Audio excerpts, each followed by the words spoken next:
Prepare yourself to be blown away by the seismic sounds and scrutiny of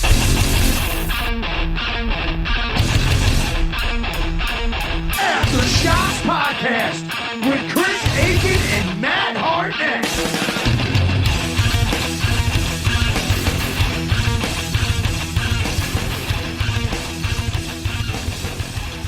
All right, it is Aftershocks podcast number 2 of Aftershocks. It's me, Chris Aiken. I don't know where Matt is, but that's all right because I don't know that I need Matt when I've got this guy on the line with us.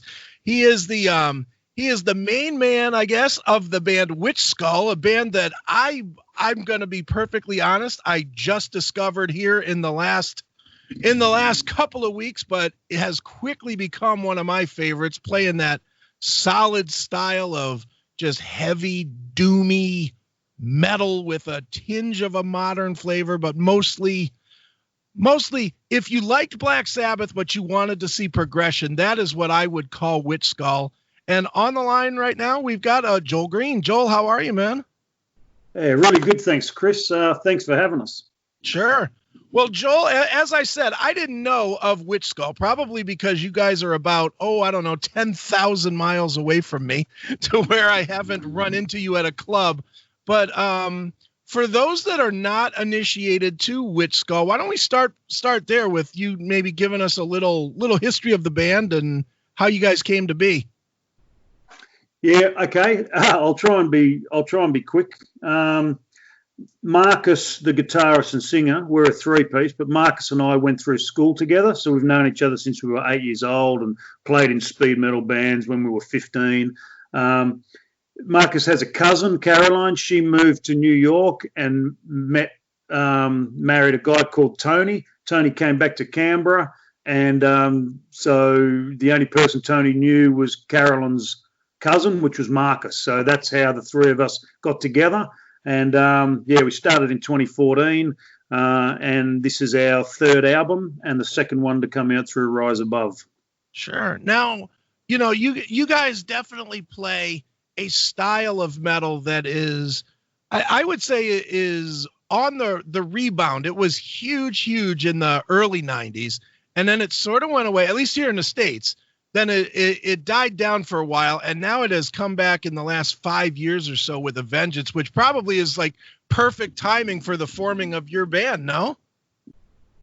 Yeah, it's hard to know. Like, the three of us are older, so we sort of, all of our influences are like, Sabbath, Motorhead, Priest, that sort of thing, Venom and all the old school stuff, you know what I mean? But as well as even older stuff going back to Deep Purple and Zeppelin. So for us, we were always going to sound like we sound just because of those influences that were the same for all of us. I suppose in some ways it's kind of maybe a little just bit lucky that the style of stuff we do, there's been a more of an interest in it over the last couple of years. So, yeah, luck, I guess. Sure. Now, let's talk about the current release, A DRIFTWOOD CROSS. What an amazing, before I even get into the music of it, what an amazing sound you guys have captured. Talk about a huge sound. It's got the cool fuzzy guitars, but yet it's very clean. Everything about it sounds very big, for lack of a better term. How was it that you guys captured such a big sound on what I'm going to consider is a live-ish recording? Look, thanks so much. That means a lot to us because that's definitely where we come from. Everything's just been recorded live, and then Marcus just goes in and does an additional guitar or two and the vocals afterwards. But all of the beds are done completely live without click tracks and whatnot. So we made sure this time around we went to a studio specifically designed for pulling big, good drum sounds. So all of the beds were done in a studio called Toyland in Melbourne. And after the beds were laid, we moved back to Goat Sound, which is the studio and producer that we work with have done for all three records. So I suppose it was just about trying to capture a live sort of groove but focus on trying to pull the best sounds we can in an analog sense by, no sound replacing or sampling, Definitely. And Jason Fuller, I know his name from Blood Duster, but wow, what a production guy he is, huh? He's absolutely amazing. Like, we did that first album we did with him. We just went down to maybe do an EP, a couple of songs, and we ended up recording 12 and releasing 8 songs on that first album in a few days. For a cost of only like $2,800 or something. Okay. So, I just, I love that record. I love the sound of it. It's so raw. And the fact that we captured that kind of sound for that sort of money in that time frame has a hell of a lot to do with Jason's sort of ability. He's really good at mixing. I think there's a bit of a lost art of mixing these days because everything's so crushed and squashed. You don't have that sort of finding instruments to sit in pockets, and I think he's managed to sort of do that on all of the records and just keep things sounding really organic. Sure, and that's one of the really, really nice things about A Driftwood Cross is that when you listen to it, like my first listen to it, I'll be honest, was on a computer through computer speakers, and it sounded cool. It sounded cool, like everything else sounds cool. But the minute I put on some headphones and really got to listen to it, man, you pick up so many nuances in the playing, kind of the way the bass plays off the drums and the way the guitars, kind of rip through the sound, and the vocal doesn't feel overlaid as much as it feels like an equal instrument to the part. And I don't know if I'm doing a good job or a terrible job of explaining this, but it just sounds so good in headphones. Man, I think you described it really well because that was the process that we went through to make the record. It was really important for us to try and create things more organically than I've got some personal sort of issues with the way modern music is made, and it's nothing to do with the bands or the songwriting. The bands are great and the songs are great, but I think we've got this obsession with trying to make things perfect and machine-like, and it actually is detrimental to the listener because the listener just hears these snares that are sampled and at the exact same intensity with each hit, and your brain gets fatigued and switches off. So you'll hear errors and mistakes through all of our records, but that's what humans do when they play, And I just think that we need to stop focusing, in my opinion, on precision and just focus a bit more on groove and letting things kind of breathe a bit more, Sure. And what's interesting by you saying that, if you look at the bands that are arguably the best bands of all time, whether it would be a Black Sabbath, an AC/DC, Led Zeppelin, whatever, pick a band other than the Beatles, who really went crazy, in the studio, but all the others kind of let their mistakes breathe and be part of the music. I mean, Led Zeppelin, especially, I cannot even imagine if Led Zeppelin would have recorded a clean album. It would have been terrible. Look, I totally agree. And obviously you can hear not mistakes with AC/DC, but you feel that groove is natural. Phil Rudd's my favorite drummer of all time. He never used click tracks. He's exceptional about laying down the fattest, toughest swinging grooves ever, and same as Bonham maybe. But you know what I mean? They were more focused on actually creating a groove as opposed to creating perfection. And that's the thing. It doesn't matter. Like, as a drummer, I've spent more time, as I'm getting older, trying to be as even as I can with my snare hits while I'm tracking, so that you don't have to try and manipulate those to after the fact. So it's just allowing things to breathe more, and it's just what I like. I just think it's easier for us because we're older guys and we don't have a lot of the baggage that maybe some younger bands are forced to carry. Sure. And as a failed drummer and a really not good drummer, I can tell you for a fact that if you end up playing perfect, you end up getting replaced by a drum machine anyway. So it's much better these days that you play from the heart instead of playing perfect. Yeah, well, that's how we approach things. We're aware of you have to have pretty solid drum tracks laid down to make things, an album, if it's got poor drum takes and poor drum sounds, you can't really get away from that. So I'm very lucky that the guys in the band are very believe that sort of ethos as well. But we consider it to be the beds. So we do the rhythm guitar, bass, and drums all live, all at once.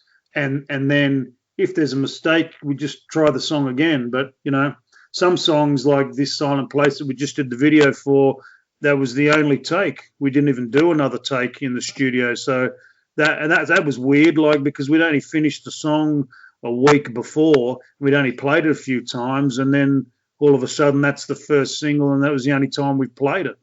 Now, whose decision was that for it to be the first single, Rise Above's, or was it the one that you guys liked the best, or?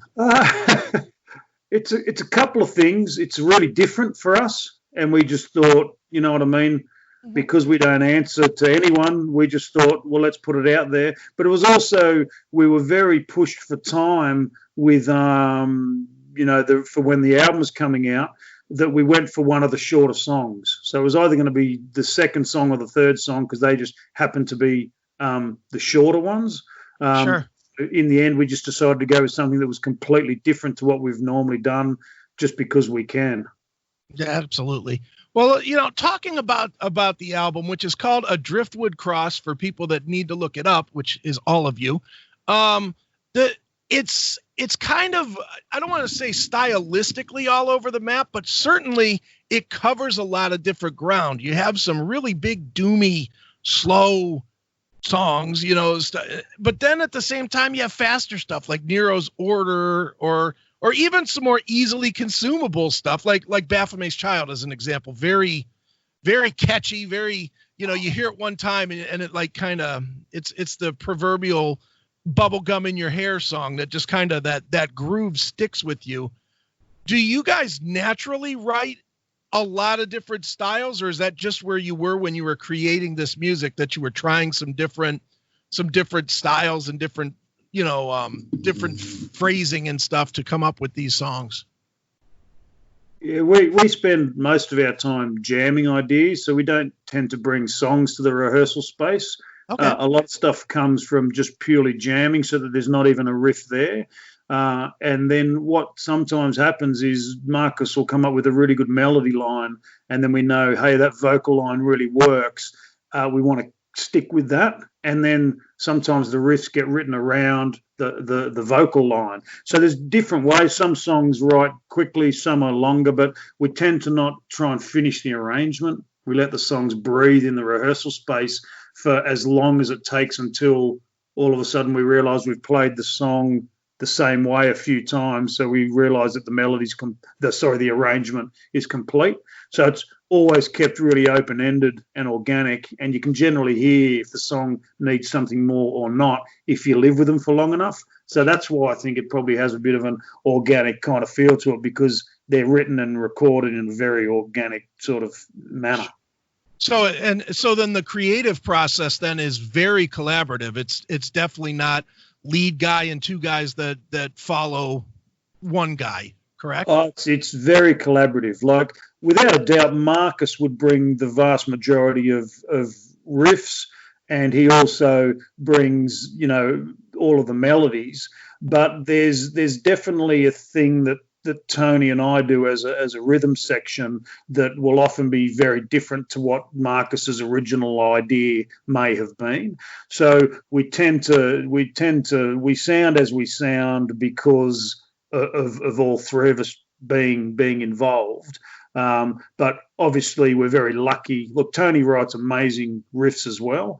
So I think we're lucky on that front, and I contribute riffs from time to time, not as many as the other guys, but the fact that all of us have that involvement and all of us can play sort of, I play guitar pretty poorly, but Tony's originally a guitarist, So with three of us being able to contribute ideas, it means we're never kind of short on sort of ideas to sort of begin writing.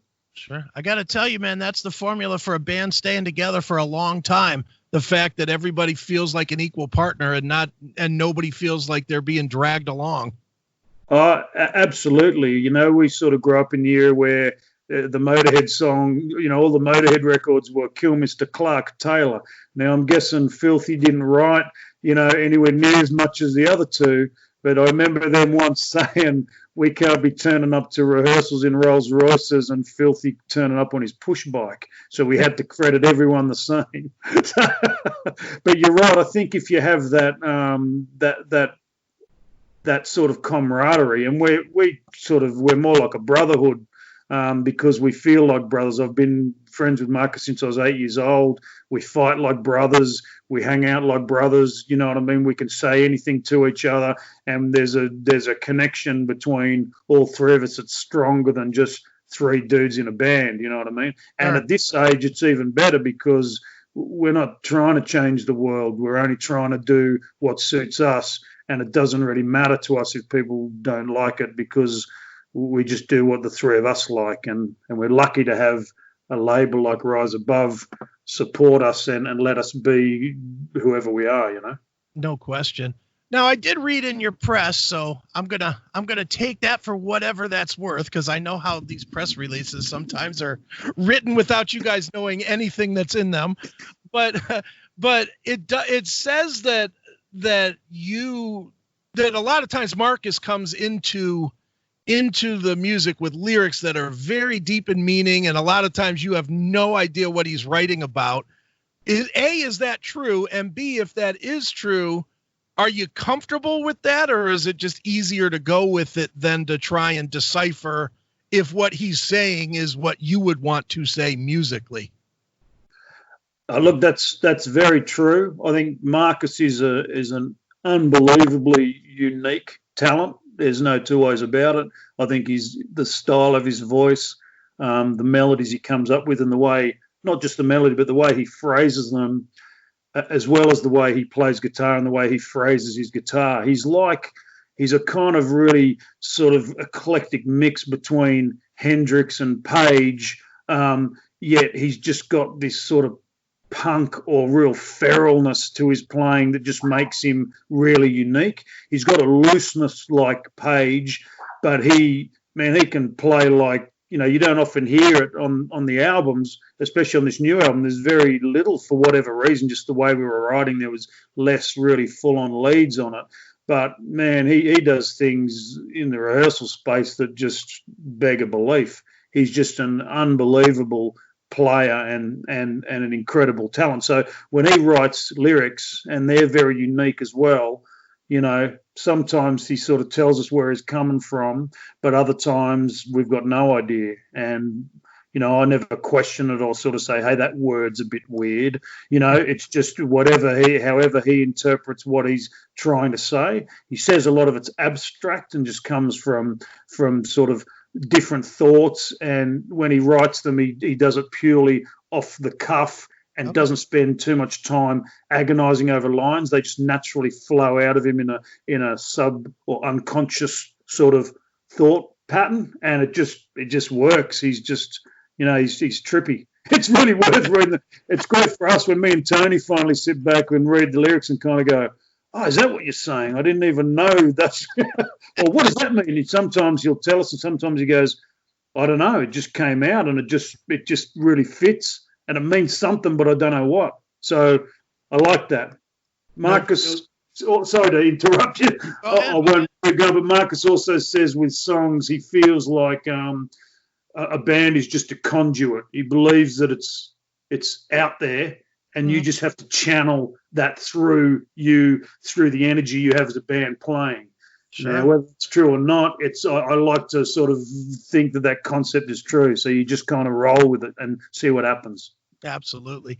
Are you as a band comfortable with the constant comparison that everybody is going to throw at you of Black Sabbath?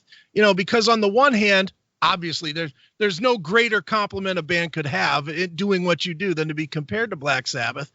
At the same time, it also puts a lot of undue comparison to you, because it doesn't allow people, at least in my mind, it doesn't allow people to fully judge what you're doing. And I've always said this, not just about your band, about any band compared to any other band that's had huge success. When you get constant comparisons to it, people will only compare until you don't sound like that song that they like. And then they stop and they write you off as not as good versus just accepting what you do for what you do. Yeah, look, it doesn't worry me. There's no band that can ever exist ever again that is as good as Black Sabbath. It's just not possible. Iommi's riffs are like McCartney and Lennon's melodies. You know what I mean? Like, they're just, everyone was brilliant. How do you do that? It's just, so they're the absolute forefathers of, metal. They started it. They were the best at it.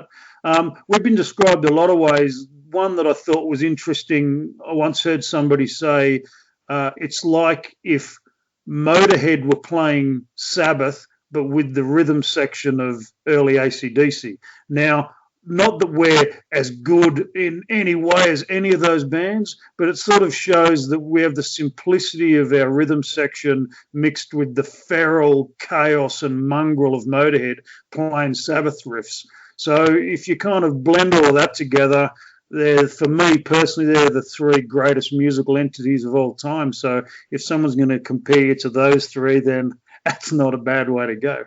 Exactly. Could have been a lot worse. They could have said you had the look of Poison and the sound of, I don't know, Motley Crue or something. Could have gone. Those options would have been way worse. No question, man. Well, Joel, I am a big fan, and I'm encouraging everybody to check out A Driftwood Cross. It is the latest release from Witchskull. When does it come out exactly? It comes out Friday your time, so I think that's Saturday here. What day is it today? What day is it? Oh, it's Thursday, so it's Wednesday there. So I think Friday US time it comes out. Okay, excellent. Well, people should definitely check it out. It is an album that is absolutely killer. And I'll tell you what, man, to wrap this one up, why don't you pick a song and we'll play a little piece of it to take people out, and maybe tell us a quick story about it. Look, maybe have a listen to This Silent Place. That's what we've done the new video for. And again, it's just interesting that was the only take we did of the song. Every other track had an additional version or so. But this one we played once. We didn't think it was going to even possibly make the record. And it's the first release. And it's probably the most different sounding song we've ever done. So, yeah, maybe have a listen and see what people think. All right, well, let's check it out right now. It's Witchskull right here on Aftershocks. Thanks for listening to Aftershocks. For more episodes, go to our website at www.aftershockspodcast.com. Visit us on our Facebook, Instagram, and Twitter pages for more news and information on the podcast. And be sure to subscribe, listen to, and review all episodes on YouTube, Spotify, Apple Podcasts, and all other podcast platforms. For your music listening pleasure, visit our website or go to www.shockwavesradio.com. For all comments and questions, please email us at info@aftershockspodcast.com.